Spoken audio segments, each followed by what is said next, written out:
তো কোশ্চেন এরকমই থাকবে, আউটস্ট্যান্ডিং চেক অ্যামাউন্ট টাকা এত। কারণ আউটস্ট্যান্ডিং চেকটা আপনাকে বুঝতে হবে, আউটস্ট্যান্ডিং চেক হলে আমি চেকটা ব্যাংকের অ্যাকাউন্টে জমা হবে স্যার, না যোগ হবে? হ্যাঁ, যিনি চেক পেয়েছেন তার ব্যাংক অ্যাকাউন্টে জমা হয়নি, তার ব্যাংক অ্যাকাউন্টে জমা হইলে আমার অ্যাকাউন্ট থেকে টাকাটা নিয়ে যাবে তার ব্যাংক, কিন্তু সেটা নেয়নি। মানে চেক প্রদান করা হয়েছে, এখন উত্তোলন করা হয়নি, এটা কি আউটস্ট্যান্ডিং চেক বলে? জি স্যার, এটা ব্যাংকের অ্যাকাউন্টে ওরা যোগ করবে না স্যার? ব্যাংক অ্যাকাউন্ট থেকে তো এটা মাইনাস হবে না স্যার? ব্যাংকে তো ওই লোক চেক নিয়ে যাই নাই, আমরা তো অলরেডি করে ফেলছি, বাট ব্যাংক তো ব্যাংকে তো ওই চেকটা নিয়ে ওই ভদ্রলোক এখনো যায় নাই, না গেলে আপনি অ্যাকাউন্ট থেকে টাকা তো আপনার অ্যাকাউন্টে রয়ে গেছে না। হ্যাঁ, সে যখন যাবে তখন না সে টাকা পাবে, এবং তখন না আমার অ্যাকাউন্ট থেকে টাকা আউট হবে। এই ধরনের কেস যদি হয় তাহলে বুঝতে হবে সেগুলো আউটস্ট্যান্ডিং চেক। তাহলে আমার বইয়ের জন্য দুটো কারণ, আমার ডেবিটের কারণ, আমার ক্রেডিটের কারণ, দুটো কারণ আমার বইয়ের জন্য, দুটো কারণ। এবার আসেন ব্যাংকের দিকে। ব্যাংক, আমার বইতে যদি ডেবিট ক্রেডিট থাকে, ব্যাংকের বইতে সেরকম একটা ডেবিট ক্রেডিট আছে, তাহলে ব্যাংকের জন্য হবে দুটো। যেমন debit on the bank records, bank records মানে আমার account. Debit on the bank records without corresponding credit on the depositors record, আমার সাথে যোগাযোগ না করে আমার অ্যাকাউন্টকে ব্যাংক ডেবিট করে ফেলছে। That is shortly called bank memoranda or debit memoranda. যেমন আমরা আগেও বলেছি, এই যে ডেবিট মেমোরান্ডাম বোঝানোর সময় বলেছি যে কেন ডেবিট হয়। এই যেমন একটা বলেছি যে ব্যাংক সার্ভিস চার্জ, ব্যাংক আপনাকে সারা বছর সেবা দিল, তখন করবে কি, ব্যাংক একটা নির্দিষ্ট সময় আপনার অ্যাকাউন্ট থেকে টাকা ডেবিট করে ফেলবে। আপনার অ্যাকাউন্টকে ডেবিট করা মানে আপনার অ্যাকাউন্ট থেকে টাকা তুলে নিয়েছে ব্যাংক, কিন্তু আপনি জানেন না। উইদাউট করেসপন্ডিং ক্রেডিট, আপনি ক্রেডিট করেন না আপনার ক্যাশ বইতে, সো দ্যাট এটার জন্য পার্থক্য হয়ে যাবে। এটা বিয়োগ দিতে হবে, আমার বইতে থেকে বিয়োগ দিতে হবে স্যার, না? বিয়োগ দিতে হবে, রাইট। ব্যাংক যা করবে তার উল্টা জিনিস আপনাকে করতে হবে, এইটা করা হয়নি, এর কারণে পার্থক্য। অথবা credit on the bank records, bank রেকর্ডে ক্রেডিট হয়েছে মানে জমা হয়েছে, without corresponding debit on the depositors records, আমার প্রতিষ্ঠানের সাথে সে যোগাযোগ না করে, বা আমি ডেবিট করি নাই কিন্তু সে আমার অ্যাকাউন্টকে ক্রেডিট করে ফেলছে। হ্যাঁ, record shortly called as direct receipt from customers. অর্থাৎ এমন হতে পারে যে কাস্টমারের কাছ থেকে সরাসরি সে টাকা পেয়ে যেতে পারে। বুঝতে পেরেছেন কেমনে পাবে? আমার অ্যাকাউন্টে ডেবিট করব না স্যার? জি,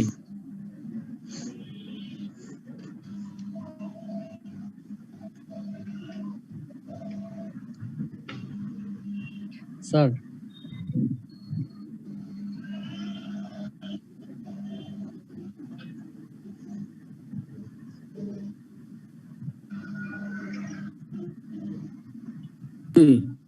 আমি বলেছিলাম যে credit on the bank records without corresponding debit on the depositors record shortly called direct receipt. যেমন মনে করেন, একটা উদাহরণ যদি আমি দেই, আপনারা দেখেছেন যে বাংলাদেশের প্রত্যন্ত অঞ্চলে বিভিন্ন অঞ্চলে সার বিক্রেতা থাকে না? হ্যাঁ, বিভিন্ন সার বিক্রি করার এজেন্ট থাকে, ডিলার থাকে। সারটা আসে নর্মালি চিটাগাং, মনে করেন টিএসপি সার কারখানা একটাই আছে বাংলাদেশে, চিটাগাংয়ে। এখন সারা বাংলাদেশ থেকে যখন ওই ডিলাররা চিটাগাং যাবে সার আনতে, তখন কি করে, তারা আগেই টাকাটা তার যে এরিয়া থেকে আসতেছে ওই এরিয়ার ব্যাংকে ওই বিসিআইসির অ্যাকাউন্টে জমা দিয়া সে চলে যায় খালি হাতে, ডিপোজিট রসিদটা নিয়ে ওই টিএসপি সার কারখানায়, যে আমি আপনার অ্যাকাউন্টে টাকা জমা দিয়েছি, আমাকে সার দেন। এখন ওই যে সার কারখানা টিএসপি, সে কিন্তু জানেই না যে তার অ্যাকাউন্টে টাকা জমা হয়েছে। This is called direct receipt without corresponding the debit on the depositors record. আমি আমার ক্যাশ বইতে ডেবিট করি না, কিন্তু আমার অ্যাকাউন্ট অলরেডি ব্যাংকে ক্রেডিট হয়ে গেছে। আমার অ্যাকাউন্টে যোগ করতে হবে না স্যার এটা অ্যামাউন্ট? তাহলে আমার অ্যাকাউন্টে যোগ করতে হবে, তাহলে ব্যাংকের সাথে মিলে যাবে। তাহলে এই চারটা জিনিস, অর্থাৎ আমার ক্যাশ বই ডেবিট অর ক্রেডিট, ব্যাংকের অ্যাকাউন্টের ডেবিট অর ক্রেডিট।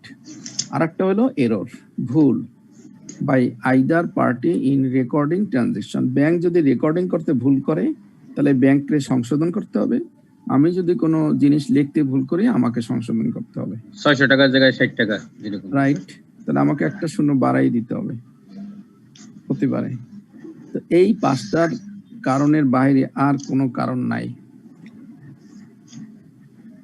এই পাঁচটা কারণ যদি আমাদের ক্লিয়ার হয়, যেমন আমি বুঝানোর মাঝখানে অনেকে বলেছেন আমাকে যোগ করতে হবে, তার মানে ব্যাংক যোগ করেছে আমি যোগ করি নাই, তাহলে আমাকে যোগ করতে হবে। ব্যাংক মাইনাস করছে আমি করি নাই, তাহলে আমাকে মাইনাস করতে হবে।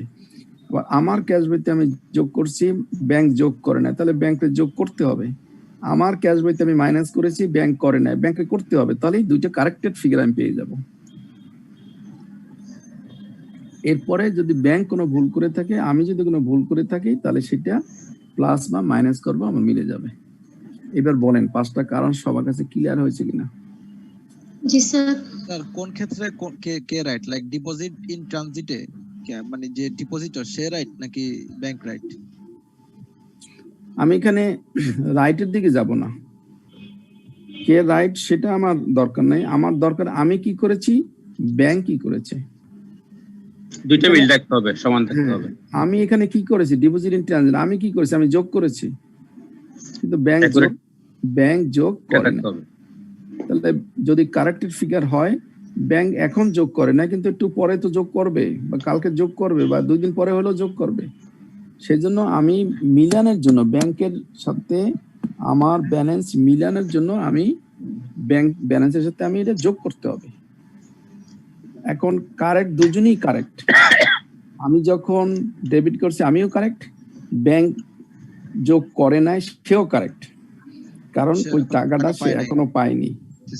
উভয়ই কারেক্ট, কেউই রং না। কিন্তু মিলানের স্বার্থে দুটো ব্যালেন্স, আমার ব্যালেন্সের সাথে ব্যাংকের ব্যালেন্স মিলানোর স্বার্থে আমরা এটা করি যে ব্যাংকের সাথে যোগ করলে আমার সাথে মিলে যাবে, অথবা আমার থেকে মাইনাস করলে ব্যাংকের সাথে মিলে যাবে। আমি যদি মাইনাস করি তাহলে ওই ডিপোজিট ইন ট্রানজিট আর কোনো হদিস থাকবে না, কোথায় গেল সে আর থাকবে না। সেজন্য আমি মাইনাস না করে ব্যাংকের সাথে যদি আমি যোগ করি, তাহলে ব্যাংকেরও একটা হদিস থাকবে যে হ্যাঁ এরকম একটা ডিপোজিট ইন ট্রানজিট আছে, চেকটা গেল কোথায়। আর আমিও এক সময় বলবো হ্যাঁ আমি তো ডেবিট করেছিলাম, তাহলে চেক ব্যাংকে জমা হলো না কেন। কিন্তু আমি যদি ডেবিট না করি, ব্যাংক যেহেতু করে নাই, তাহলে এই চেকেরই আর কোনো হদিস থাকবে না। সেই জন্যই ব্যাংক এখানে যেমন ব্যাংকও ঠিক কাজটা করেছে, আমিও ঠিক কাজটা করেছি, তারপরও মিলানের জন্য ব্যাংকের সাথে যোগ করলে আমার সাথে তার মিলে যাবে।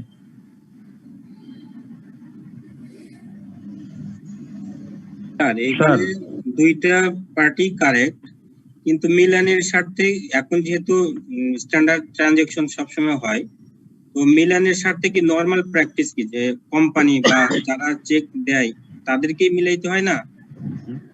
আমি তো আগেই বলছি যে আপনি যদি ব্যাংকের তো কোনো দরকার নাই যে আপনার ক্যাশ বইতে কি আছে না আছে, ওর হিসাব তো ওর কাছে ঠিকই আছে। ও শুধু ও যদি কোনো এরর করে থাকে এররটা কারেকশন করবে।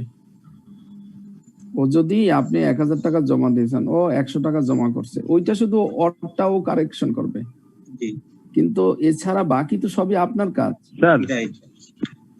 ব্যাংক রিকনসিলিয়েশন আমরা এজন্য করে যে বছরের শেষে যেন আমরা ইনকাম সেট মানে ব্যালেন্স শিট বানানোর সময় অ্যাকচুয়াল মানে কারেক্ট অ্যামাউন্টটা বসাতে পারি, তাই না স্যার? না, শুধু যে তাই তা না, আমরা রিকনসিলিয়েশন করে এই জন্য যে আমি বলতেছি আমার ব্যাংকে 1 লাখ টাকা আছে, ব্যাংক বলতেছে তোমার ব্যাংকে আছে 80,000 টাকা। তাহলে এইটা আমাকে মিলাতে হবে যে কেন, কারণটা কি, আমার 20,000 টাকা গেল কোথায়, সেই ব্যালেন্সটা বের করার জন্য আমরা রিকনসিলিয়েশন করি। স্যার আমার দৈনন্দিন কত টাকা ব্যাংকে আছে, কত টাকা আমি চেক ইস্যু করব, ওই জন্য তো আমি রিকনসিলিয়েশন করি, বর্তমানে আপডেট জানার জন্য। হ্যাঁ তাও হতে পারে। আপডেট জানার জন্য রিকনসিলিয়েশন দরকার নেই, আপডেট জানার জন্য তো আপনি ব্যাংকে বললেই হয় যে ভাই ব্যাংক স্টেটমেন্টটা পাঠিয়ে দেন। আপনি ব্যাংক স্টেটমেন্ট বা আপনার মোবাইলে SMS যাচ্ছে, আপনি ব্যালেন্সটা দেখতেছেন, কিন্তু আপনি হিসাবের সাথে মিলতেছে না, ব্যাংক ব্যালেন্সের জন্য যে করি তা না, মিলতেছে না সেই জন্য, ডিফারেন্সের জন্য, কজেস অফ ডিফারেন্স, পার্থক্য মিলানোর জন্য। Sir what are the causes of difference, এই ব্যাংক আমরা কেন, অথবা এটা অন্য রকমের কোশ্চেন আসতে পারে, আমরা ব্যাংক রিকনসিলিয়েশন কেন করি, we do bank reconciliation, or what are the causes of difference between the bank balance and the cash balance। মাত্র 5 মার্ক, 5 মার্কে আপনি এই যদি 5টা পয়েন্ট লিখে দিতে পারেন, এত না লিখে সংক্ষেপে যদি লিখতে পারেন, তাহলে আপনি 5 পেয়ে যাবেন। স্যার জি বলুন। আর পঞ্চম পয়েন্টটা একটু আরেকবার রিপিট করবেন। পঞ্চম এরর। জি জি। হ্যাঁ, মনে করেন সে আপনি ক্যাশ বই লেখেন, আপনি ক্যাশ বইতে 5,000 টাকা লেখার সময় আপনি লিখেছেন 500 টাকা যোগ করেছেন। আবার ব্যাংক ওই 5,000 টাকা যখন পেয়েছে, ব্যাংক 5,000 টাকায় যোগ করছে। এখন আপনি যদি কোনোদিন আর কোনো ক্যাশ নাও দেন, তাহলে ব্যাংক বলবে যে তোমার নামে আছে 5,000 টাকা, আর আপনি বলবেন না তো, আমি তো 500 টাকা জমা দিছি। তার মানে ভুলটা কিন্তু আপনিই করেছেন, আপনি একটা শূন্য লেখার সময় কম লিখেছেন। হ্যাঁ, তাহলে এখন যদি তাহলে আপনি খুঁজে দেখলেন যে ব্যাংক 5,000 জমা করেছে, আমি করছি 500 টাকা, তাই ভুলটা কোথায়? ভুল করতে দেখলেন যে আপনি 5,000 জায়গায় একটা শূন্য কম লিখেছেন, 500 লিখেছেন। কাজে আপনি যদি আর 4,500 টাকা যোগ করেন, তাহলে ব্যাংকের সাথে আপনি মিলে যাবে। এগুলো কি আমরা বলি এরর, সেটা আপনি করেছেন। আবার এরকম ব্যাংকও তো করতে পারে, উভয় পক্ষই করতে পারে। জি, আর একটু 4 নাম্বারটা বলবেন। 4 নম্বরটা হলো ক্রেডিট অন দি ব্যাংক। হ্যাঁ, credit on the bank records without corresponding debit on the depositors record. অর্থাৎ ব্যাংক ক্রেডিট করেছে। ব্যাংক ক্রেডিট করার অর্থ কি? ব্যাংক আপনার অ্যাকাউন্টে টাকা জমা করেছে, ব্যাংক আপনার অ্যাকাউন্টে টাকা জমা করেছে without corresponding debit on the depositors record. সে ওই প্রতিষ্ঠানের যে সে অ্যাকাউন্টে জমা করছে কিনা সেটা সে যোগাযোগ করেনি, না করে সে নিজেই আপনার অ্যাকাউন্টে জমা করে দিয়েছে, ক্রেডিট করেছে। Shortly called as direct receive, এগুলাকে বলা হয় ডাইরেক্ট রিসিভ। সে আপনার একটা ব্যাংক অ্যাকাউন্ট আছে, আপনি শেয়ার মার্কেটে শেয়ারে ব্যবসা করেন। এখন আপনার কাছে এমন কিছু শেয়ার আছে যার ডিভিডেন্ড পাবেন আপনি এই বছর। এখন নরমালি ডিভিডেন্ড সাধারণত এখন আর ক্যাশ দেয় না, সরাসরি আপনি ব্যাংক অ্যাকাউন্টে পাঠিয়ে দেয় কোম্পানি অ্যাকাউন্টে। জি, এখন মনে করেন আপনি জানেনও না,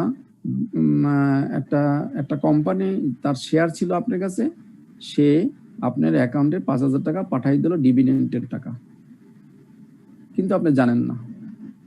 it is called direct receive. Bank সরাসরি রিসিভ করেছে কিন্তু আপনি জানেন না।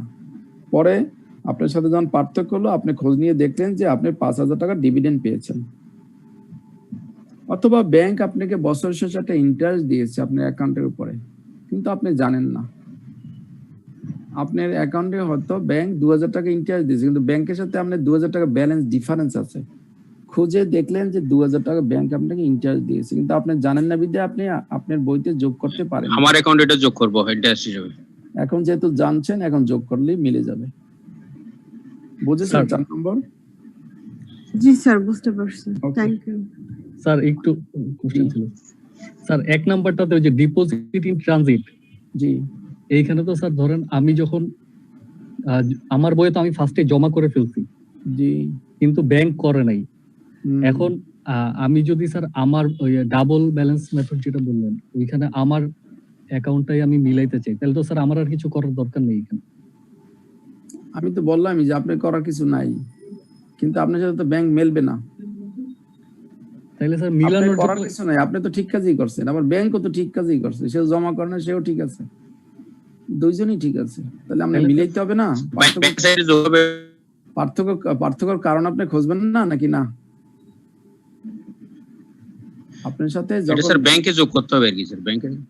সেটাই তো, ব্যাংকের হিসাবে দেখবেন যে ব্যাংকের সাথে আপনি মিলতেছে না, তো কেন মিলতেছে না সেই কারণ আপনি খুঁজবেন না। তখন ব্যাংক কারণ খুঁজেই তো পেলেন, ব্যাংক স্টেটমেন্টে যোগ করতে হবে এটা। কারণ খুঁজেই তো পেলেন যে ডিপোজিট ইন ট্রানজিট রয়ে গেছে, অর্থাৎ আমি জমা করছি কিন্তু ব্যাংক এখনো জমা করে নাই, তাহলে ব্যাংকে জমা করতে হবে, তাহলে তো মিলে যাবে। তাহলে আমরা শিখলাম যে যত ব্যাংক রিকনসিলিয়েশন আসুক না কেন এই 5টার বেশি কোনো কারণ থাকবে না। যদি 10টা এন্ট্রিও দেয় ওই ঘুরে ফিরে 5টাই হবে। Okay, now adjustment entries from bank reconciliation. অনেক সময় বলে ব্যাংক রিকনসিলিয়েশনে অনেক সময় বলে যে গিভ দি অ্যাডজাস্টিং এন্ট্রি। তো অ্যাডজাস্টিং এন্ট্রিতে আমরা যদি দেখি যে ব্যাংক আমার রিকনসিলিয়েশন করতে গিয়ে ব্যাংক মাইনাস হয়েছে অর্থাৎ ব্যাংক ক্রেডিট হয়েছে, তাহলে আমাকেও তো মাইনাস করতে হবে। সেজন্য আমি কি করব, ক্যাশকে আমি ক্রেডিট করব, আর যে কারণে হয়েছে সেই কারণটা আমি ডেবিট করব। নর্মালি যে কোনো ধরনের খরচ হতে পারে, সেজন্য আমি একটু লিখেছি মিসেলেনিয়াস জেনারেল এক্সপেন্স, একটা কমন নাম দিয়েছি। ঠিক আছে, বুঝছি, ক্লিয়ার। হ্যাঁ, ঠিক তদ্রুপ যেমন মনে করেন এখানে একটা নামও দিয়েছি ব্যাংক চার্জ। যদি এমন হয় যে ব্যাংক আপনার অ্যাকাউন্ট থেকে টাকা কেটে নিচ্ছে ব্যাংক চার্জ হিসাবে, তাহলে ব্যাংক চার্জ অ্যাকাউন্ট এটার ক্যাশ অ্যাকাউন্ট ক্রেডিট। হ্যাঁ, তো ব্যাংক তো সঠিক কাজই করছে, ব্যাংক তো আপনার অ্যাকাউন্ট থেকে চার্জ করবেই বছরের শেষে, কিন্তু আপনি জানেন না, সেজন্য আপনার ক্যাশ বইতে আপনি মাইনাস করতে পারেননি। এখন করবেন, এখন জানছেন, এখন করবেন। এখন ক্যাশকে ক্রেডিট করবেন আর এই যে ব্যাংক চার্জকে ডেবিট করবেন। ঠিক তদ্রুপ আমি এখানে কেন দুইটা দেখিয়েছি, কারণ হয় সে ডেবিট করেছে অথবা সে ক্রেডিট করছে, এর বাইরে তো আর কিছু করেনি। সেই জন্যই এখানেও 10টা এন্ট্রি হইতে পারে, এখানেও 5টা এন্ট্রি হইতে পারে, যতটা জার্নাল ততটাও এন্ট্রি হইতে পারে। তো আমি শুধু সেই এন্ট্রিগুলো এখানে করব যেগুলা আমার বইতে করতে হবে। আমি কোনো এন্ট্রি এখানে করব না যেটা ব্যাংক করবে। সবসময় আমি বারবার একই কথাই বলি, আমরা যখন অঙ্ক করব তখন নিজেরা সবসময় ভাববো যে আমি প্রতিষ্ঠানের ফেভারে আছি, প্রতিষ্ঠানের পক্ষে আমি জার্নাল করতেছি। আমি চিন্তা করবো সবসময় প্রতিষ্ঠানের পক্ষে, কখনোই ব্যাংকের পক্ষে না। তাহলে আমি আমার যত ক্যাশ বইতে আমি যত যোগ করব বা মাইনাস করব সেইগুলারই শুধু আমি জার্নাল করব। আর ব্যাংকের যদি কোনো ভুল ত্রুটি থাকে সেটা ব্যাংক করবে, সেই জার্নাল আমি করব না। সেখানে শুধু আমি লিখে দেব নো এন্ট্রি রিকোয়ার্ড।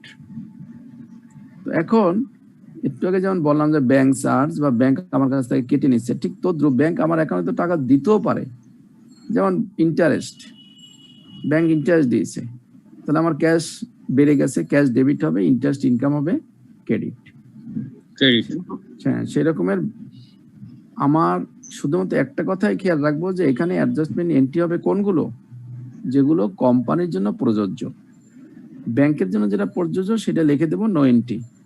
আবার আমি যেটা নো এন্ট্রি লিখবো ওইটা ব্যাংক এন্ট্রি করবে, আবার আমি যেটা এন্ট্রি করব এটা ব্যাংক করবে না। সো দ্যাট শুধুমাত্র খেয়াল করবেন যদি অ্যাডজাস্টমেন্ট এন্ট্রি চায় শুধু প্রতিষ্ঠানের পক্ষে যেটু এন্ট্রি করতে হবে সেটুকুই করতে হবে। ব্যাংক এন্ট্রি করবে, আমি করব না, এরকম একটা যেটা আমার ভুল আমি এই জন্য করব না স্যার। ব্যাংক এন্ট্রি করবে আমি করব না, এরকম একটা উদাহরণ আপনি জানতে চাইছেন। সে 1000 টাকা আপনি জমা করেছেন, ব্যাংক 100 টাকা জমা করেছে, ব্যাংক ভুল করেছে 900 টাকা। এই এন্ট্রি হবে ব্যাংক যখন 100 টাকা জমা নিয়েছে তখন ব্যাংক এন্ট্রি করেছিল ক্যাশ অ্যাকাউন্ট ডেবিট আর আপনার অ্যাকাউন্টকে ক্রেডিট করেছে, কিন্তু তার ক্যাশ কিন্তু 1000 টাকায় সে ডেবিট করেছে আর ক্রেডিট করেছে আপনার অ্যাকাউন্টে 100 টাকা, তার মানে 900 টাকা কম করেছে। সেজন্য আপনার অ্যাকাউন্টে আবার ক্রেডিট করবে সে 900 টাকা আর ক্যাশ সে ডেবিট করবে 900 টাকা। কিন্তু এই এন্ট্রি তার আপনার দরকার নাই, কারণ আপনি তো আগেই দিয়ে দিয়েছেন, আপনি যখন জমা দিয়েছেন তখন 1000 টাকা সাথে সাথে জমা দেখিয়েছেন আপনি ক্যাশ বইতে। বুঝেছেন? তার মানে স্যার আমার ভুলের জন্য আমি এন্ট্রি দিব না স্যার। জি, আপনার বইতে যে সমস্ত কারেকশন করতে হবে সেই সমস্ত কারেকশনের এন্ট্রি হবে, আর ব্যাংকের বইতে যে সমস্ত কারেকশন করতে হবে সেটা ব্যাংক দিবে। সেজন্য বলে দেবেন নয়। Clear sir. ব্যাংক স্টেটমেন্টের সঙ্গে ব্যাংক লেজারের সঙ্গে রিকনসাইল হবে না শুধু ক্যাশ বুকের সঙ্গে হবে? জি স্যার বলছি যে ক্যাশ বুকের সঙ্গে রিকনসাইল হবে শুধু, নাকি ব্যাংক লেজারের সঙ্গেও রিকনসাইল করতে হবে? আমরা এতক্ষণ কি বললাম? কোম্পানির ব্যাংক লেজার দুইটাই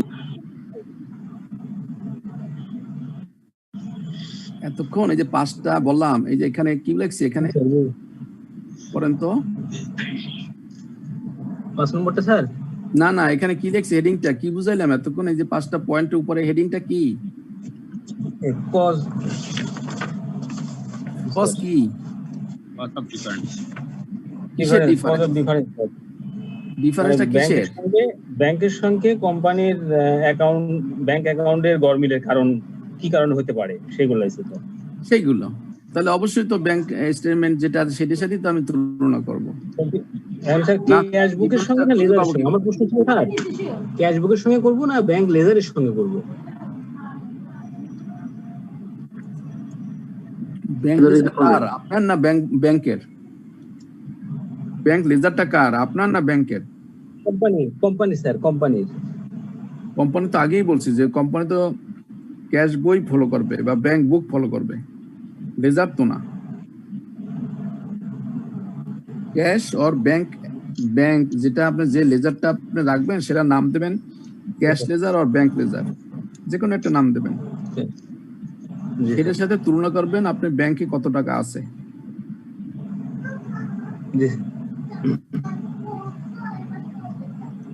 তাহলে আমরা কি অ্যাডজাস্টমেন্টে ক্লিয়ার? স্যার অ্যাডজাস্টমেন্টের ক্লিয়ার স্যার। প্রথমটা sir miscellaneous general expense to cash, এখানে স্যার টু ক্যাশ না দিয়ে টু ব্যাংকও কি হতে পারে নাকি? হ্যাঁ হতে পারে। আপনি যদি ব্যাংক নাম দিয়ে রাখেন আপনার লেজারটা ব্যাংক হবে আর ক্যাশ দিলে ক্যাশ হবে। আমার একটা কোশ্চেন ছিল যে ব্যাংক রিকনসিলিয়েশন এটা কোনো টাইম পিরিয়ড আছে কিনা, যে প্রতিদিন করবে বা মান্থলি বা উইকলি বা ইয়ারলি অ্যাকাউন্টিং পিরিয়ডে? আপনি যদি ট্রানজাকশন খুব বেশি হয় এবং অ্যামাউন্ট যদি খুব বড় হয় তাহলে আপনার প্রতি মাসে করা বেটার, তা নাহলে আপনি মিলাতে পারবেন না। আর মাসে যদি করেন আপনার জন্য খুব ইজি হবে। আর তা নাহলে খুব ট্রানজাকশন যদি খুব কম হয়, মাসে একটা ট্রানজাকশন হচ্ছে তাহলে 12 মাসে 12টা হবে, তাহলে বছরের শেষে মিলানো যায়। ট্রানজাকশন যদি বেশি হয়, আপনার প্রতি মাসে আপনার 10,000 ট্রানজাকশন হয়, আপনি যদি 10,000 মিলাতে না পারেন, এমন আছে ডেইলিও করা লাগতে পারে। এটা ট্রানজাকশনের উপর নির্ভর করে। আপনি যদি মনে করেন যে না 10,000 ট্রানজাকশন বছরে হবে 1,20,000 ট্রানজাকশন, এটা আমি পারবো, অসুবিধা নাই, করেন, সমস্যা নাই। কিন্তু স্যার উইকলিও তো করা যায় তাই না স্যার? উইকলি করা যায়, ডেইলি করা যায়, 2 দিন পর পর করা যায়। স্যার আমরা যেমন ডেইলি করি। নিশ্চয়ই আপনার ট্রানজাকশন বেশি। জি স্যার, অনেক বেশি, ভলিউম অনেক বেশি বলি এবং আপনার সবসময় আপডেট হবে এবং আপনার সবসময় আপনার ক্যাশ ব্যালেন্সটা জানার প্রয়োজন হয়, কত আছে জানা প্রয়োজন। জি স্যার, প্রতিদিন আমি যে বললাম যে আমার প্রতিদিন কত টাকা ঢুকছে কত টাকা চলে যাচ্ছে, ওই আপডেটটা নিয়ে কিন্তু প্রতিদিন আবার আমি চেক ইস্যু করি। এর মধ্যে দেখা গেছে কিছু কোটি টাকা বা ওইরকম দেখা গেছে প্রতিদিনে আমার চেক এখনো ব্যাংকে যায় পৌঁছায়নি। আমার তো প্রয়োজন না, আমি করি বছরের শেষে, কারণ আমার ধরেন 2,000-3,000 কোটি টাকা ব্যাংকে জমা থাকে। ও daily depends on company to company sir. Company তো অনেক রিচ কোম্পানি স্যার, সেই জন্যই তো বলছি। এবং আমার যে ট্রানজাকশন গুলো হয় এগুলো বড় বড় একটা ফিগার, 100 কোটি, 50 কোটি, হ্যাঁ, 150 কোটি, 500 কোটি, এইরকমের কাজে আমার ওগুলা বের করতে সমস্যা নাই। এই জন্যই অনেক সময় দেখা যায় যে আমরা কোয়ার্টারলি ম্যাক্সিমামই করি, কারণ কোয়ার্টারলি আমার অ্যাকাউন্টস দিতে হয়, তো সেই জন্য কোয়ার্টারলি করি। যখনই আপনি অ্যাকাউন্টস করবেন অ্যাকাউন্টের সাথে মিলাই দিতে হয়। এটা অনেকটা ডিপেন্ড করে যে আপনি অ্যাকাউন্টস কি মান্থলি করেন নাকি কোয়ার্টারলি করেন নাকি বাৎসরিক করেন। আমরা যেমন অ্যাকাউন্টস করি কোয়ার্টারলি, সেই জন্য প্রত্যেক কোয়ার্টারে আমার ব্যাংক মিলাতে হয়।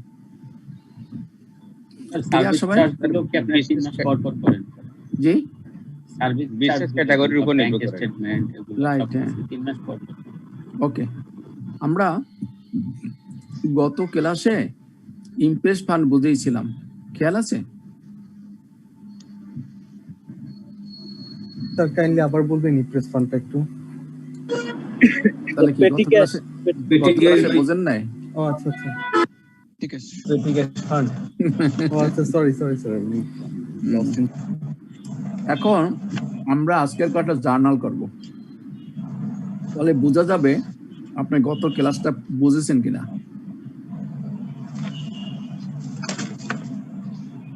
XYZ is a trading company. The company formed an impressed fund of taka 10,000 on 1st July 2019. During the accounting period, following transaction occurred. On 7 July, paid taka 4,500 for advertisement. এর আগে এখানে যে জিনিসগুলো বলেছি এগুলো দিয়ে আগে জার্নালটা করেন তো, যারা গত ক্লাস করেছেন। পেটি ক্যাশ ডেবিট আর ব্যাংক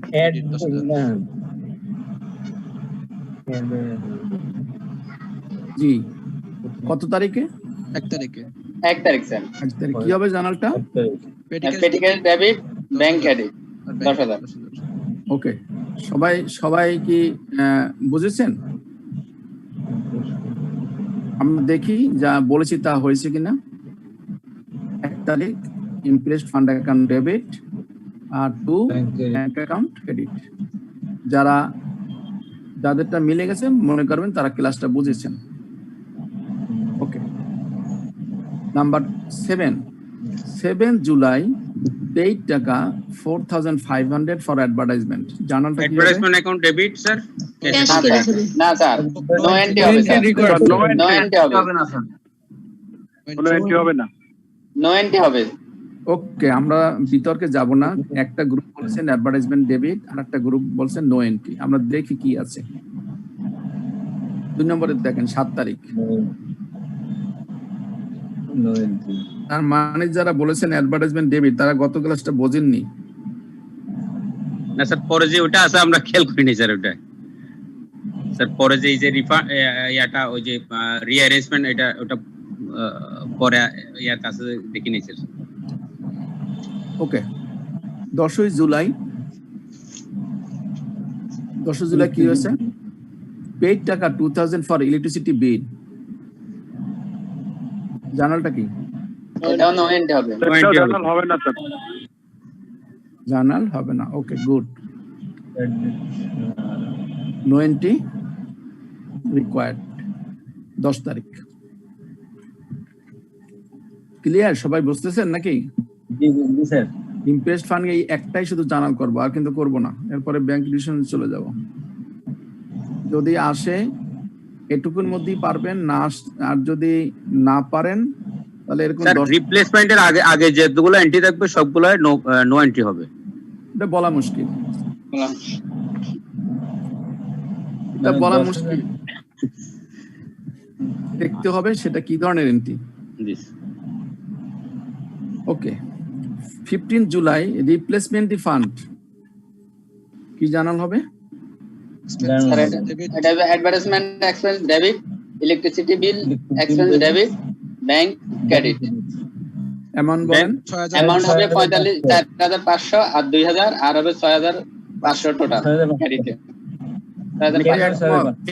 সবাই ক্রেডিট ক্যাশ অথবা ব্যাংক হবে যে স্যার।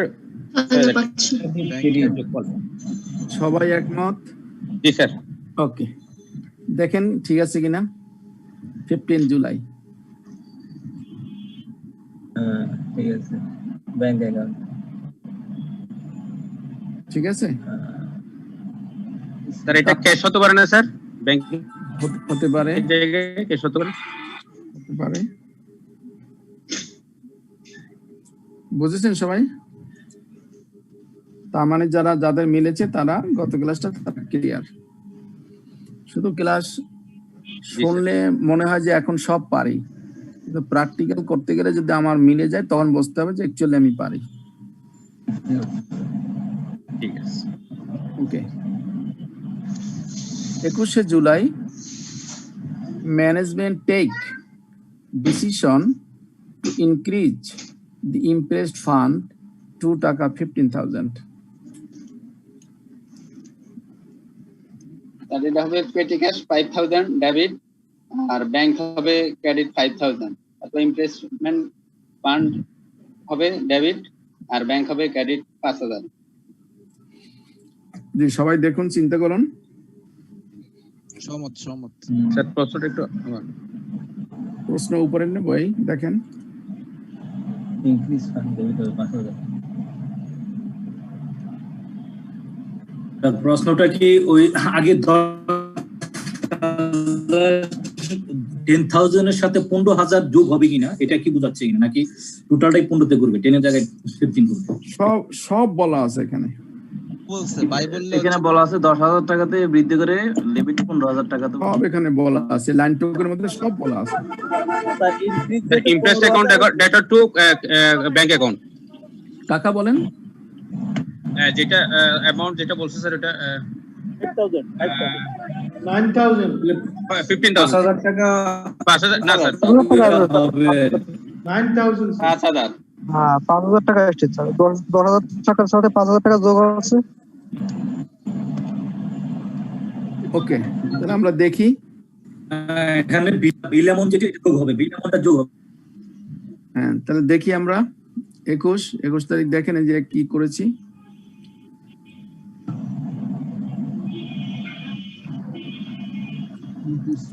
একুশ তারিখ interest fund debit to bank account, কারণ ও বলছে টু মানে তে মানে হলো 15,000 টাকা তে পৌঁছতে হবে। কোথার থেকে? 10,000 থেকে। 10,000 থেকে 15,000 টাকা করতে হবে, মানে তে টু। আর যদি এমন হইতো, আচ্ছা ঠিক আছে, টু। ক্লিয়ার সবাই? সবাই ক্লিয়ার? ওকে, তারপরে 22 তারিখ 22 জুলাই পেইড টাকা 3,000 ফর টেলিফোন বিল। আবার টেলিফোন বিল দিয়েছে 22 তারিখ। Telephone bill telephone bill account এটার ক্যাশ অ্যাকাউন্ট বা ব্যাংক অ্যাকাউন্ট। না sir no entry sir, no entry. আবার দিছে ফান্ড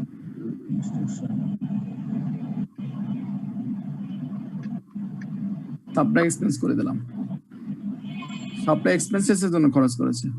বলুন নো এন্ট্রি রিকোয়ার্ড হবে। নো এন্ট্রি হবে স্যার, নো এন্ট্রি হবে স্যার, নো এন্ট্রি, রাইট।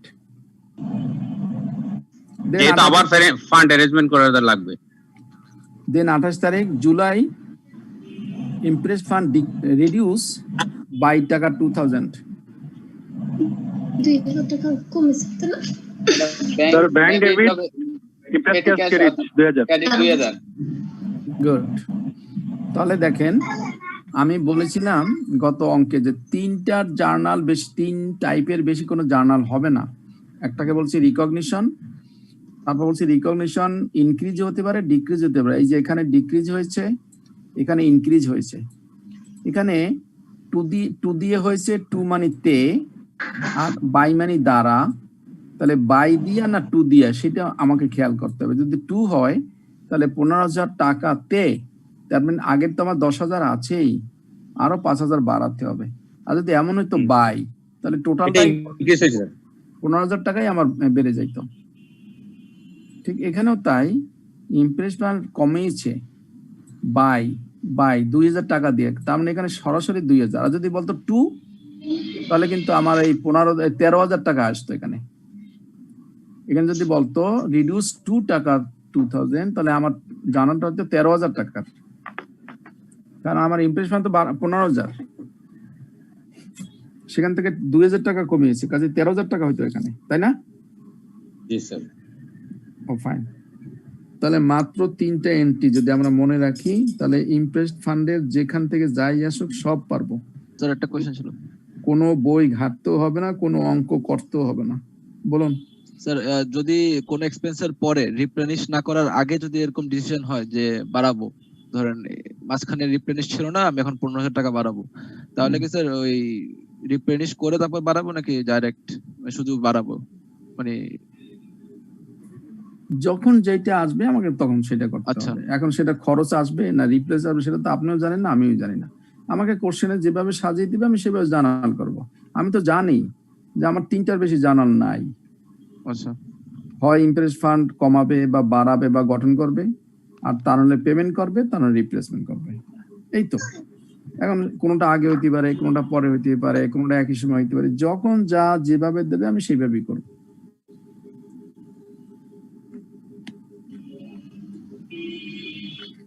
তাহলে আমি আজকে কিন্তু ইমপ্রেস ফান্ডের জার্নাল শেষ করলাম এবং থিওরি কত ক্লাসে শেষ করেছি। আমি ব্যাংক রিকনসিলিয়েশন থিওরি শেষ করেছি। এখন আজকে কি ব্যাংক প্রবলেম ধরবো? আর মাত্র 15 মিনিট আছে স্যার, টাইম শর্ট স্যার। সময় হবে না স্যার। স্যার ধরেন স্যার একটা অঙ্ক করেন, একটা ধরেন স্যার 15 মিনিট তো হয়ে যাবে। স্যার একটা প্রশ্ন ছিল। বলুন। বছর শেষে কি স্যার ওই অ্যাডজাস্টমেন্ট জার্নাল দিতে হবে না পেটি ক্যাশে?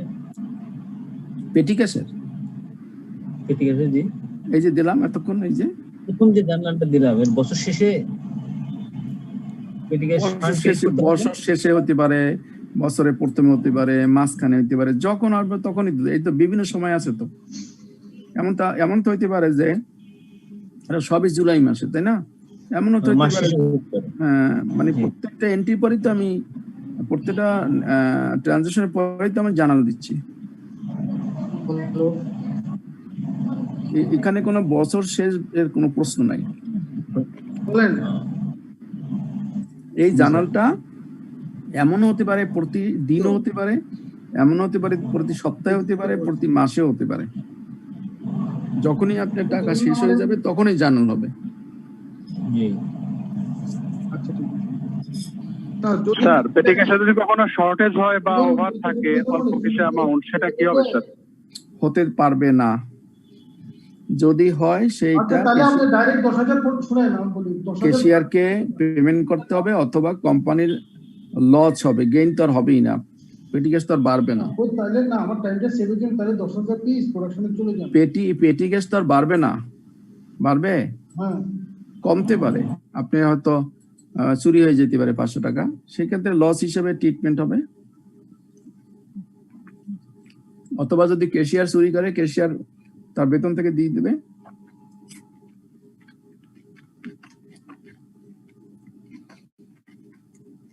নাও আমরা ব্যাংক রিকনসিলিয়েশন একটা প্রবলেম শুধু দেখি।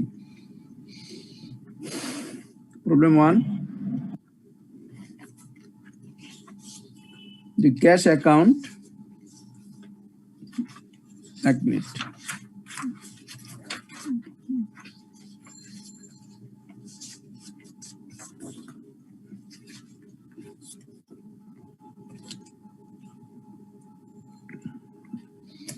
The cash account of DR1 company disclosed a balance of taka 4557.55 on October 31st, 2007.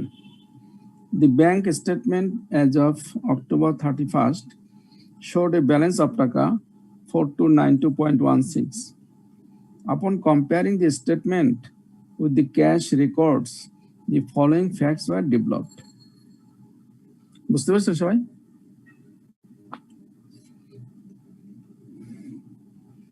অর্থাৎ ব্যাংকে আপনার টাকা আছে কত টাকা? ব্যাংকে টাকা আছে কত? ব্যাংক ব্যালেন্স আছে 4292 টাকা। রাইট, কিন্তু আপনার হিসেবে আছে কত? 4,4557 টাকা। আপনার হিসাব বলে যে ব্যাংকে থাকার কথা 4,557 টাকা 55 পয়সা, বাট এক্স্যাক্টলি আছে 4,292, কিন্তু ব্যাংকে আছে 4,292। এখন তো আপনি চিন্তা করে গেছেন যে এত পার্থক্য কারণটা কি? কারণ খুঁজে পেলেন, the following facts are develop, নিচের কারণগুলো আপনি খুঁজে পেলেন যে এই কারণে পার্থক্যটা হলো। এখন আপনার কাছে চেয়েছে কি, construct A bank reconciliation statement using the form where both bank and book balances are brought to a corrected cash balance. বুঝতে পেরেছেন? ডাবল ব্যালেন্সিং মেথড, অর্থাৎ ডাবল ব্যালেন্স মেথডে বা কারেক্টেড ব্যালেন্স মেথডে আমাকে করতে বলছে। যদি এটা টাকা আনতেও পারি নাই, তুমি ওই তালুকদার থেকে ওষুধটা নিয়ে আসো না, মনে বাকি রাখি নিয়ে আসো না। কারেক্টেড ব্যালেন্স মেথড যদি বলা নাও থাকে, ইন দ্যাট কেস আমরা সবসময় কারেক্টেড ব্যালেন্স মেথড অঙ্ক করব। এবং বলছে give the journal entry required as a result of the information given above. উপরের ইনফরমেশন অনুসারে আপনাকে জার্নাল চেয়েছে। তো আমরা প্রথমেই শিখেছি যে আমরা জার্নাল করব কি দেখে, জার্নাল করব কি দেখে, অ্যাডজাস্টমেন্ট গুলো দেখে। মানে স্যার বুঝলাম না আরেকবার। আমার কাছে জার্নাল চেয়েছে, আমি বলেছি জার্নাল পড়িও আছি একটু আগে। জি স্যার, আমরা কি দেখে জার্নাল করব? যে পরের রিকোয়ারমেন্ট গুলো দেখে এবিসিডি। স্যার আমার আমার কোম্পানিটা দেখে করব, মানে আচ্ছা জার্নাল কোম্পানি বুক ব্যালেন্স দেখে করব আর কি। আমার ক্যাশ বুক আর ব্যাংক স্টেটমেন্ট দেখে। আমার ক্যাশ বুকে আমার ভুলগুলো আমি জার্নাল দেব। রাইট। অর্থাৎ এই যে ব্যালেন্স আছে, আমার ক্যাশ ব্যালেন্স আছে 4557, এইটার সাথে যা কিছু আমি যোগ বিয়োগ করব ওইগুলোর আমি জার্নাল করব। আর এই যে 4292 ব্যাংক ব্যালেন্স, ও যা যোগ বিয়োগ করবে ওটা আমি দেখবো না, শুধু লিখবো no entry required, no entry required. শুধুমাত্র শুধুমাত্র আমি এই যে 4557 টাকা ধরে আমি যে যদি কোনো যোগ বিয়োগ করি, সেই যেগুলো যোগ করব সেখানে ক্যাশ বাড়বে, ক্যাশকে ডেবিট করব, যেগুলো মাইনাস করব সেখানে ক্যাশ কমবে, ক্যাশকে মাইনাস ক্রেডিট করব। এই জানাগুলোই শুধু আমি করব। এখানে এমন আছে 2 4 5 6 7 8, এখানে আটটা আপনার ট্রানজাকশন আছে। এমন হতে পারে 8টার মধ্যে হয়তো আমাকে 4টা জার্নাল করতে হবে, বা 5টা জার্নাল করতে হবে, বা 6টা জার্নাল করতে হবে। সবগুলো জার্নাল করা প্রয়োজন হবে না, কারণ কিছু আছে ব্যাংকের সাথে, কিছু আছে আমার ক্যাশ বইয়ের সাথে। শুধুমাত্র ক্যাশ বইগুলোই আমরা জার্নাল করব। তাহলে প্রথম ইউনিটে কি বলছে, কি যেন পার্থক্য বলছে যে ডিয়ার বন companies account had been charged. Charge অর্থ কি? করতেন। এর আরেকটা ইংলিশে কি বলে? আমার অ্যাকাউন্ট থেকে কেটে নিয়েছে টাকা। হ্যাঁ, মানে ডিডাক্ট করা হয়েছে। এটা আমরা এই ব্যাংক রিকনসিলিয়েশনের ভাষায় কি বলবো? ডিডাক্ট ডেবিট করেছে। রিকনসিলিয়েশনের ভাষায় কি বলবো? ব্যাংক একটা চার্জ ধার্য করেছে। সেটা তো বুঝছি, কিন্তু আমরা কি বলি? ধার্য যখন করে সেটাকে ডেবিট বলি না ক্রেডিট? ক্রেডিট। হ্যাঁ, ডেবিট স্যার, ডেবিট স্যার। আমার ডেবিট, ব্যাংকের credit. Debit sir, bank debit করবে। ব্যাংক কি করেছে, ডেবিট না ক্রেডিট? আমার অ্যাকাউন্ট ডেবিট করেছে। ব্যাংক ডেবিট করছে, ব্যাংক ডেবিট করছে, আমার অ্যাকাউন্টে ডেবিট করছে। রাইট। তার মানে চার্জ যখন কতটা থাকবে তখন বুঝতে হবে আমার অ্যাকাউন্ট থেকে কমিয়ে ফেলছে, ডেবিট করেছে। আমরা কিন্তু বুঝিয়েছি, তারপর অনেকে কিন্তু চুপ আছেন, অনেকে কিন্তু ব্রডলি বলেছেন, অনেকে এই যে এখানে বলেছি, এই যে ডেবিট এখানে এই যে বলছি চার্জ, ব্যাংক সার্ভিস চার্জ, বুঝাইছিলাম না? ক্রেডিট। তো সো দ্যাট ডেবিট করেছে, চার্জ করেছে। চার্জ মানি হলো ডেবিট করা বা কমিয়ে ফেলা। তাহলে ব্যাংক কমিয়ে ফেলছে for a customers uncollectable cheque. Customer একটা চেক আমি জমা দিয়েছিলাম, সেই চেকটা কালেকশন হয় নাই। কাস্টমার আমাকে একটা চেক, যেহেতু আমার অ্যাকাউন্টে এখন বেশি আছে, আমার এটা থেকে বাদ দিতে হবে স্যার আনকালেক্টেবল চেক হিসেবে। আমার অ্যাকাউন্টে এখন অ্যামাউন্টটা বেশি আছে, যেহেতু বাদ দি নাই, ব্যাংক বাদ দিয়ে ফেলছে, কিন্তু আমার অ্যাকাউন্টে এখন আমাকে আনকালেক্টেবল চেক হিসেবে বাদ দিতে হবে স্যার। আমি 5টা কারণের কথা বলছি, এটা কত নম্বর কারণ?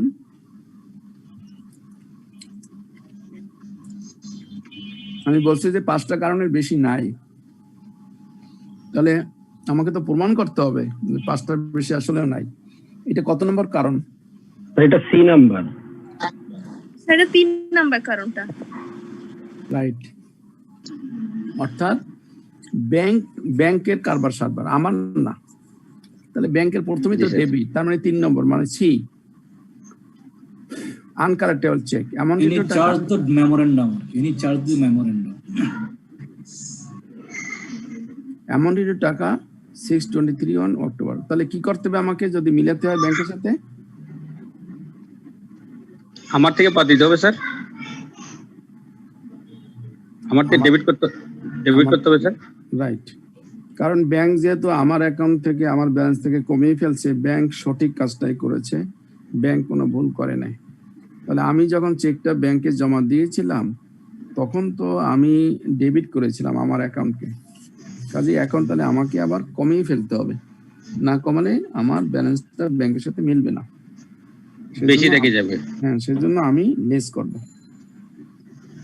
আমরা প্রথমে কি করি, আমরা প্রথমেই কোম্পানির নাম লিখবো। এই যে কিভাবে করে দেখেন, কোম্পানির নাম লিখবো প্রথমেই, তারপর লিখবো ব্যাংক রিকনসিলিয়েশন স্টেটমেন্ট, তারপর বলবো অক্টোবর 31, 1972। এই হেডিং গুলো আমাকে লিখে ফেলতে হবে। দেখে আমি কি করেছি, এটা হলো আমি বলেছি আগে ব্যালেন্স পার ব্যাংক স্টেটমেন্ট, এটা হলো ব্যাংকের ব্যালেন্স 9292.16, সেজন্য ব্যাংকের জন্য একটা লিখেছি, আবার ক্যাশের জন্য আর একটা লিখেছি। এই যে ব্যালেন্স পার বুকস মানে আমার ক্যাশ বই পার বুকস অক্টোবর, এই যে 4557.55, দুইটা ব্যালেন্স আমি আগে লিখে নেব। যে এটা হলো আমার ক্যাশ ব্যালেন্স, আমি লিখছি ব্যালেন্স পার বুকস অক্টোবর 31, 1972 এত টাকা। আর ওইটা লিখেছি ব্যালেন্স পার ব্যাংক স্টেটমেন্ট অক্টোবর 31, 1972 4,992 টাকা 16 পয়সা।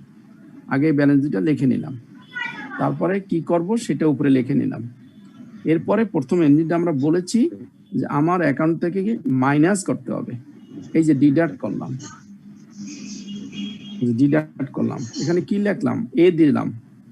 এ মানে হলো আমার অ্যাডজাস্টমেন্টে এই নম্বর, তাহলে আমার কোনো ভুল ত্রুটি হলে না মিললে তখন এখান থেকে আমি বুঝতে পারবো, সেজন্য এ দিয়েছি।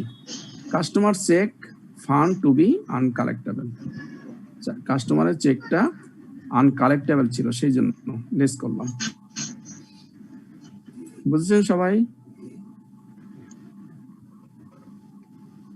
এর মানে কি চেক বাউন্স করছে বা সামথিং, যে চেকের টাকা কালেক্ট হয়নি?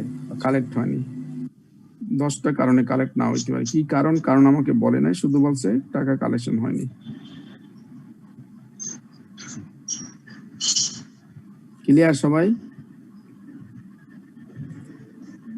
ব্যাংক রিকনসিলিয়েশন বুঝলে খুবই সোজা, না বুঝলে এর মতন আর কোনো কঠিন নেই। কাজে চেষ্টা করতেছি আপনাদের বোঝানোর জন্য, অঙ্ক তো আর বেশি করবো না, একটা আপ টু নাও ক্লিয়ার যতটুকু বুঝাইছেন। যদি এতটুকু কনসেপ্টের মধ্যে দিয়ে পুরো অঙ্ক করে ফেলা যায় দেন ইটস অল গুড। হ্যাঁ, এটুকু কনসেপ্টের মধ্যে আপনি যে কোনো অঙ্কই আসুক না কেন আপনি পারবেন। স্যার এই নম্বরে যেটা হলো স্যার, আমি তো চেক জমা দিয়ে স্যার আমার অ্যাকাউন্টটাকে আমি ডেবিট করছিলাম, কিন্তু স্যার যখন চেকটা কালেকশন হলো না তখন তো আমি আমার অ্যাকাউন্টটাকে কথাটা ঠিক বলেননি, কথাটা ঠিক বলেননি, কথা ঠিক বলেননি। আমি যখন চেকটা জমা দিলাম স্যার তখন ব্যাপারটা কি ঘটছিল? আমি যখন আমার একটা কাস্টমারের চেক স্যার ব্যাংকে জমা দিলাম অ্যাকাউন্ট রিসিভেবল, তখন তো স্যার আমি আমার অ্যাকাউন্টটাকে ডেবিট করলাম। ব্যাংক ডেবিট করছেন? জি, জমা করছিলেন। জি স্যার, জি স্যার। কিভাবে বলেন বাংলায়, তাহলে আমি বুঝতে পারবো। জমা করেছিলেন? হ্যাঁ, আমি আমার জমা করছিলাম। আপনার ক্যাশ বই আপনি জমা করেছেন, জানালো যে আপনার ব্যাংকে এই চেকটা কালেকশন হয়নি। তাহলে আপনি তো জমা করেছিলেন, তাহলে এই যে এই 4,557 টাকার মধ্যে 623 টাকা ছিল না? ছিল স্যার, ছিল তো, ছিল দেখেই তো এই ব্যালেন্সটা হয়েছে। এখন জানতে পারলেন যে টাকাটা কালেকশন হয়নি, তাহলে এখন মাইনাস করতে হবে না? জি স্যার, মাইনাস করতে হবে। সেটাই করছি, deduct or less customer cheque found to be uncollectable. এটার জন্য তো জার্নালও দেওয়া লাগবে তাই না? ওই উল্টা জার্নালটা দিতে হবে। আমি তো আগেই বলেছি, একটু আগেও বলেছি যে আমি জার্নাল দেবো, আমার ক্যাশ বইতে যা কিছু যোগ বিয়োগ করবো সবগুলো জার্নাল করতে হবে। জি স্যার, ওকে। জার্নাল আমরা পরে আসি। ওকে, এরপর কি বলেছে নাম্বার বি, এ 2 months 7% টাকা 1,200 customers note dated August 25 discounted on October 12 had been processed October 26 and the bank had charged the Dearborn company hot taka 1,216.33 which included a protest fee of taka 2.33 বলেন। বাংলা বুঝতেছেন কিনা সেটা আগে বলেন, তারপরে অঙ্ক করেন। তো নোটটা কি আমি দিছি নাকি কাস্টমার আমাকে দিছে? সব ওখানে বলা আছে, একদম ভাষা ক্লিয়ার আছে। এখন ভাষাটা বুঝতেছেন কিনা সেটা বলেন।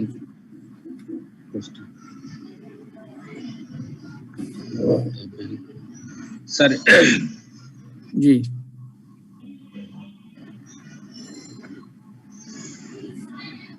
a 2 months তো প্রোটেস্ট মানে কি স্যার? 7% টাকা 1200 কাস্টমার্স নোট। আমরা তো এই নিয়ে অনেকবার কথা বলেছি। কাস্টমার নোট মানে হলো, ধরেন কাস্টমার একটা চেক, নোট মানে হলো একটা কাগজ, যে কাগজটায় উপরে আপনার টাকা লেখা আছে, তারিখ লেখা আছে, আপনি কত টাকা পাবেন সেটা বলা আছে। It is a negotiable instrument, এবং সেখানে বলা আছে যে সেটার উপরে কোনো ইন্টারেস্ট পাবেন কি পাবেন না। এই সব জিনিস যে কাগজটা লেখা থাকে সেই কাগজটাকে বলা হয় নোট রিসিভেবল। আর যদি আপনি কাগজ দেন তাহলে সেটাকে বলা হবে নোটস পেয়াবেল। তো কাস্টমার্স নোট মানে এর অর্থ কি? কাস্টমার আমাকে দিয়েছেন, আমি কাস্টমারকে দিয়েছি। কাস্টমার আমাকে দিয়েছে। কাস্টমার আমাকে দিয়েছে, ফাইন। তাহলে নোট রিসিভেবল, একটা নোট রিসিভেবল, নোটটার ভ্যালু ছিল কত? 1200 টাকা। তার উপরে ইন্টারেস্ট আছে কত? বছরে 7%। এই হলো নেটের বৈশিষ্ট্য। ডেট ছিল কবে? 25শে আগস্ট। তাহলে সবই আছে। 25শে আগস্ট 7 তারিখ 7% ইন্টারেস্ট এবং 1200 টাকা। এটা কেমন 2 মাসের মধ্যে দিলে আপনার 7% ইন্টারেস্ট দিবে ওই নোট রিসিভেবলের উপর? জি, বছরে দেবে 7%, তাহলে 2 মাসে যা হিসাব আসে তাই। জি স্যার। Discounted on October 12। এটা কি করছে? ওই যে ডিয়ার বন্ড, সেইটা ডিসকাউন্ট করছে। ডিসকাউন্ট মানে ভাঙাইছে। তার কাছে এটা ছিল, নোটটা ছিল, কিন্তু যেহেতু আগেই বলছে নোট ইজ এ আপনার নেগোশিয়েবল ইনস্ট্রুমেন্ট, এটা আপনি বিক্রি করতে পারবেন বা কারো কাছে দিয়ে আপনি কোনো জিনিস বিনিময়, মানে টাকা যেরকম হয় সেই রকম, চেক যেরকম হয় সেই রকম। তো সেটা কি করছে? সে ডিসকাউন্ট করেছে বা ভাঙিয়েছে কবে? অক্টোবরের 12 তারিখ। তার মানে আগস্টের পরে সে ভাঙিয়েছে অক্টোবর 12 তারিখ। তাহলে নোটটা ছিল 2 মাসের এবং তার ডেট ছিল 25শে অক্টোবর। তার ম্যাচুরিটি আসবে কবে?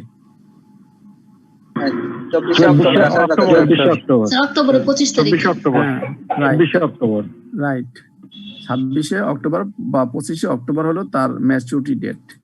কিন্তু কি করছে সে? 26 তারিখে আগেই সে ভাঙেই ফেলছে 12 তারিখে। বুঝতে পেরেছেন? Had been protested October 26। Had been protested মানে হলো ব্যাংক ওই নোটটা নিয়ে সে টাকা চাইতে গেছে এবং প্রোটেস্টেড মানে উপস্থান করছে আর কি। যেহেতু 26 তারিখ হয়ে গেছে, সে বলছে আমার টাকা দিয়ে দাও। ওই নোটিশ যার কাছে থাকবে সেই ওটার মালিক। তখন ব্যাংক গেছে 26 তারিখ আমার টাকা দিয়ে দাও। Had been protested and the bank had charged the Dearborn company for টাকা 1216.33। 1216 আসলো কোত্থেকে? 1216 আসলো এখানে 7% ইন্টারেস্ট এবং চার্জ ইন্টারেস্ট সহ স্যার। হ্যাঁ, 1200 টাকা সহ 14 টাকা নোটটার ভ্যালু ছিল 2.6 এবং 2 মাসের 7% কত টাকা আসে? 14 টাকা আসে। তাহলে 1214। আর ওই যে চাইতে গেছে ব্যাংকের একটা খরচ, সেই খরচ হলো 2 টাকা 33 পয়সা। এই সবকিছু মিলে 1216 টাকা ওই ডিয়ারবান কোম্পানির অ্যাকাউন্টকে চার্জ করেছে, মানে ডেবিট করেছে, কমিয়ে ফেলছে। হুইচ ইনক্লুডেড প্রোটেস্ট ফি। এখন আপনি বলেন কেন কমিয়েছে? ব্যাংক ওই ডিয়ারবানের অ্যাকাউন্টকে চার্জ করছে কেন? ডেবিট মেমোরেন্ডাম দিছে একটা। আচ্ছা, এই টাকাটা তো ডিয়ারবোনের অ্যাকাউন্ট থেকে স্যার ডিয়ারবোন এই নোট পেয়েবলটা ব্যাংকে দিচ্ছে, কিন্তু ব্যাংক তো টাকাটা কালেকশন করতে পারেনি, ডিজনার হয়ে গেছে। ব্যাংক ইন্টারেস্ট প্রোটেস্ট ফি সহ এই এখনই শেষ করব, 1 মিনিট। স্যার ভুলই করছে, ভুলে ডেবিটের জায়গায় ক্রেডিট করছে। ডেবিটের জায়গায় ক্রেডিট করছে। একজনে বলছেন ভুলে করছে, আরেকজনে বলছেন যে টাকা পায়নি সেই জন্য চার্জ করেছে। সবাইটাই একজনেরটা হয়নি, আরেকজনেরটা আংশিক হয়েছে। অর্থাৎ আপনি তো 12 তারিখ ব্যাংক থেকে টাকা নিয়ে আসছিলেন, টাকা ডিসকন্টিনিউ করছে 12 তারিখে স্যার। হ্যাঁ, ডিসকাউন্টিং করে আপনি টাকা নিয়ে আসছেন, কিন্তু ব্যাংক যখন ওইটা আবার ওই নোট যে দিয়েছে তার কাছে যখন চাইতে গেছে, সে নিশ্চয়ই দেয়নি বিদায় আবার আপনার অ্যাকাউন্ট থেকে টাকা সে নিয়ে গেছে। ব্যাংক হ্যাড বিন চার্জ, আপনার অ্যাকাউন্ট চার্জ করছে, মানে ডেবিট করছে, মানে আপনার অ্যাকাউন্ট থেকে সে ব্যাংক টাকা নিয়ে নিয়েছে 1216 টাকা। কিন্তু কারণ কি? কারণ ব্যাংক আপনাকে আগে দিয়েছে 1200 টাকা, এখন সে টাকা পায়নি, সেজন্য আপনার অ্যাকাউন্ট থেকে আবার সে কেটে নিয়ে গেছে। সো আপনারা চিন্তা করেন, নেক্সট ক্লাসে আমরা এটা সলিউশন করব। তো থ্যাংক ইউ ভেরি মাচ। আগামীকালকে আবার 5টায় দেখা হবে। আইসিএম থেকে প্রায় 10 মিনিট এক্সেস হয়ে গেছে। সবাইকে অসংখ্য ধন্যবাদ। আসসালামু আলাইকুম স্যার।